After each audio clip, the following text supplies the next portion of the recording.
Hi అండి అందరికీ. నేను మీ మిడిల్ క్లాస్ వైఫ్ భవానీని. అందరికీ ముందుగా హ్యాపీ న్యూ ఇయర్. ఏంటి న్యూ ఇయర్ వెళ్ళి 4 రోజులు అయింది కదా, ఇప్పుడు చెప్తుంది ఏంటి అనుకుంటున్నారా? నేను నా ఛానల్ స్టార్ట్ చేసి ఈ రోజుకి అంటే కరెక్ట్గా జనవరి 5వ తారీఖుకి 1 ఇయర్ అయిందండి. అందుకనే నాకు ఇప్పుడు హ్యాపీ న్యూ ఇయర్ ఇది. అందుకని నేను ఇప్పుడు చెప్తున్నాను హ్యాపీ న్యూ ఇయర్. అందరికీ హ్యాపీ న్యూ ఇయర్. ఈ 2025లో నాకు మంచి అనిపించింది ఈ ఛానల్ పెట్టడం వల్లనండి. ఈ ఛానల్ పెట్టడం వల్ల నాకు హ్యాపీ అనిపించింది. తర్వాత నాకు చాలా ఇబ్బందులు, కష్ట సుఖాలు, ఇక హ్యాపీగా ఉండడం, బాధలు ప్రతి ఒక్కరికి ఉంటాయి. అలాగే నాకు కూడా నేను ఎన్నో బాధలు పడ్డా, మాటలు పడ్డా, ఇంకా మనసుకు గాయం పడే మాటలు ఎన్నో విన్నాను, పడ్డాను. నేను ఈ 2025లో నేను నేర్చుకున్న పాఠం ఏంటంటే నన్ను నేను నేర్చుకోవడం, అలాగే నన్ను నేను తెలుసుకోవడం. ఈ 2 నేర్చుకున్నానండి. 3 నేర్చుకున్నా. నన్ను నేను నేర్చుకోవాలి, నేను మారాలి, నన్ను నేను తెలుసుకోవాలి, నా గురించి నేనేంటో తెలుసుకోవాలి, ఆ పద్ధతిని నేను మార్చుకోవాలి. ఈ 3 నేను నేర్చుకున్నానండి. ఇంకా ఈ 2026లో దాన్ని నేను అమలు చేద్దామని అనుకుంటున్నాను. నా ద్వారానే నా పిల్లలకు కూడా ఈ 3 నేర్పాలని నేను అనుకుంటున్నాను. ఈ 2026 నుంచి ఎలా ఉంటుందో మన సక్సెస్ నాకు ఎలా అనిపించాలంటే, success is not a destination, success is a journey. ఇదే నేర్చుకున్నానండి, తెలుసుకున్నాను కూడా. ఇంకా ఫస్ట్ టైం మా వీడియో కానీ చూసినట్టయితే మా ఛానల్ని సబ్స్క్రైబ్ చేసుకోండి. అలాగే ఈ వీడియో మీకు కంటెంట్ నచ్చినట్టయితే లైక్ చేయడం మాత్రం మర్చిపోకండి. ఇంకా వీడియోలోకి వెళ్ళిపోదామా? ఇంకా ఈ పువ్వులన్నీ ఎండబెడుతున్నానండి, దేవుడికి పెట్టిన పువ్వులు ఇవంతా కంపోస్ట్ చేసేసి ఇంకా ఆకుకూరలు ఏమైనా వేసుకుందాము, విత్తనాలు తెచ్చని మొత్తం కంపోస్ట్ చేస్తున్నాను. ఆల్రెడీ ఇది కొంచెం కంపోస్ట్ అయిపోతుంది, అందుకనే ఇది నేను మొక్కల్లో నాటేస్తున్నాను. మొత్తం అంతా లోందాకా నాటితే ఇంకొంచెం బాగా మంచిగా ఎదుగుతాయి కదా, కంపోస్ట్ అయ్యి చక్కగా ఉంటాయి. మన ఆకుకూరలు ఇలా పువ్వులు ఉంటే చక్కగా వేసుకోవచ్చు. నేను మళ్ళీ గుడ్లు గట్ట పెచ్చులు గట్ట ఏమి వేయనండి, ఓన్లీ ఆకుకూరలు ఇలాగా.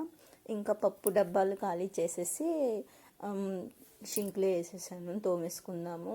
ఎలాగో పండగ వస్తుంది కదా, అంటే పండగనే కాదు, నేను నెలలో ఒక్కసారి ఇలా చేసుకుంటానండి. ఈలోగా నాకు వాషింగ్ మిషన్ కూడా అయిపోయింది, ఇంకా బట్టలు తీసేస్తున్నాను. మీరు ముందు వీడియోలో చూసే ఉంటారు, వెనకాల తెరలా కనబడుతుంది కదా, అదేంటా అని ఒకసారి మీకు కూడా చూపిస్తాను. మా చిన్ని మినీ థియేటర్ అండి, చూసారా ఎంత బాగుందో, చక్కగా ఉందండి. నాకు మాత్రం చాలా బాగా నచ్చింది. ఇది ఎక్కువ సినిమా ఏదో అని చెప్పారు. ఈ సినిమా మొత్తం మూవీ మొత్తం చీకట్లోనే కనిపిస్తుంది, ఎక్కువగా చీకట్లోనే ఉంటుంది అన్నమాట. ఇంకా అది అయిపోయిన తర్వాత నేను పప్పులన్నీ తీసానని చెప్పాను కదా, అవన్నీ కొంచెం ఎండబెట్టేసుకుంటున్నాను. ఈ టైం అండి, నేను పిల్లలు స్కూల్కి వెళ్ళే టైం నుంచి వాళ్ళు వచ్చే వరకు నేను చేసుకుని ఈ పనులు ఇవన్నీ ఇలా చేసేసుకొని, అంటే టైం అడ్జస్ట్ చేసుకుంటాను అనమాట. ఈరోజు ఈ పని అయిపోతే రేపు మిషన్ వర్క్ చేసుకుందాం కదా అని. ఎలాగో మేము నైట్ డిన్నర్ చేయము, అందుకనే మా కోసం ఇలాగ పెసలు నానబెట్టానండి. ఇంకా పెసలు నానబెట్టేసి పక్కన పెట్టేసుకున్నాము. అలాగే భోజనం కూడా చేసానండి. చేసుకున్న తర్వాత నేను ఇలా మొత్తం అంట్లన్నీ ఇలా పప్పుల డబ్బాలు మొత్తం తోమేసుకుంటున్నాను. తోమేసి ఆరబెట్టేసుకుందాము పిల్లలు వచ్చేలాగా. అంటే నేను ఈరోజు పడుకోలేదండి, నిద్రపోలేదు. ఈ పని ఉంది కదా, అందుకనే ఈ పని ఉన్నప్పుడు నాకు నిద్ర అంత తొందరగా పట్టదు. అయినా నేను మధ్యాహ్నం అట్లా అంత తొందరగా పడుకోను. ఈ పని అయిపోయిన తర్వాత మనం చేసుకుందామని పక్కన పెట్టేశాను. నిద్ర అంతా ఆల్రెడీ నిద్ర వచ్చేస్తుంది కూడా, అయినా నేను పక్కన పెట్టి పని చేసేసుకుంటున్నాను. ఏముందండి, ఇంట్లో ప్రతి ఆడవాళ్ళు చేసుకునే పనులే, కానీ మనం ఇంకొంచెం మంచిగా చేసుకుంటే మనకి మన ఫ్యామిలీకి హ్యాపీగా అనిపిస్తుందని నేను కొంచెం ఇలా ఎప్పుడు ఈ పనులు అప్పుడు చేసేసుకుంటాను. ఇది మంత్లీ ఒకసారి నేను చేస్తాను. ఎలాగో పండగ వస్తుంది కదా అని మొత్తం తీసాను అన్నాను కదా, నేను వంటగది కొద్దిగా చేసుకుంటాను అనమాట. మిషన్ వర్క్ చేసుకున్న వాళ్ళకి ఇల్లుని చక్కబెట్టుకొని ఉంచుకోవాలండి, కొంచెం టైం పడుతుంది. నాకు కూడా అంతేనండి, అలాగే టైం పడుతుంది. కొంచెంగా నేను చేసుకుంటా, నీట్గా చేసుకొని పెట్టుకుంటా. ఈలోగా ఈవినింగ్ కూడా అయిపోతుంది, ఇంకా పిల్లలు వచ్చే టైం అయింది. ఆల్రెడీ మా అబ్బాయి వచ్చేసాడు కూడా. తను నా వెనకాతలు తిరుగుతూనే ఉంటాడు ఇంకొచ్చిన కానించి. ఇంకా రేపు మంగళవారం కదండి, మంగళవారం కాబట్టి ఇంకా మాప్ కూడా పెట్టేస్తున్నాను.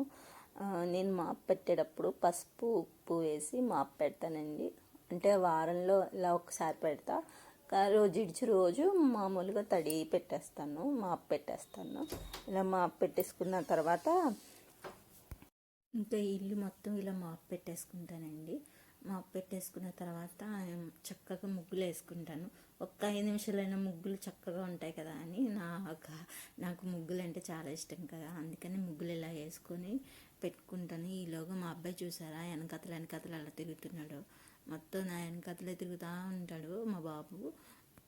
వీడియో కూడా నేను ఇక్కడితో ఇంకా ఆపేస్తున్నానండి. పిల్లలు వచ్చారు కదా, వాళ్ళని చూసుకోవాలి, వాళ్ళకి ఏం కావాలో అవన్నీ చూసుకోవాలి. చెప్పాను కదా, నేను పిల్లలకి చూసుకొని ఇంత మొత్తం ఇల్లంతా మాప్ పెట్టేసుకుంటానండి. చూసారు కదా ముగ్గులు ఎంత బాగున్నాయో. ఇలా సింపుల్గా వేసుకుంటానండి, నాకు చాలా ఇష్టం. ఉన్న 5 నిమిషాలైనా ఇలా ఉంటాయి కదా అని చక్కగా వేసుకుంటాను. మొత్తం ఇల్లు మొత్తం వేస్తానండి, ఇంటి మొత్తం. ఇది హాల్లోనే ఎంత ఉన్నాయంటే గదుల్లో ఇంకా ఎలా వేస్తానో చూడండి. గదిలో మాత్రం సింపుల్గానే ఉంటాయి, హాల్లో మాత్రమే కొంచెం పెద్దగా ఉంటుంది కదా ప్లేస్ అని నేను ఇలా పెద్ద పెద్ద వేస్తాను అనమాట. ఈ ఇయర్లో నేను దిగిన ఫస్ట్ పిక్చర్ ఇదండి, అలాగే నేను వేసిన ఫస్ట్ ముగ్గు ఇది. ఎలా ఉందో లైక్ చేయడం మాత్రం మర్చిపోయి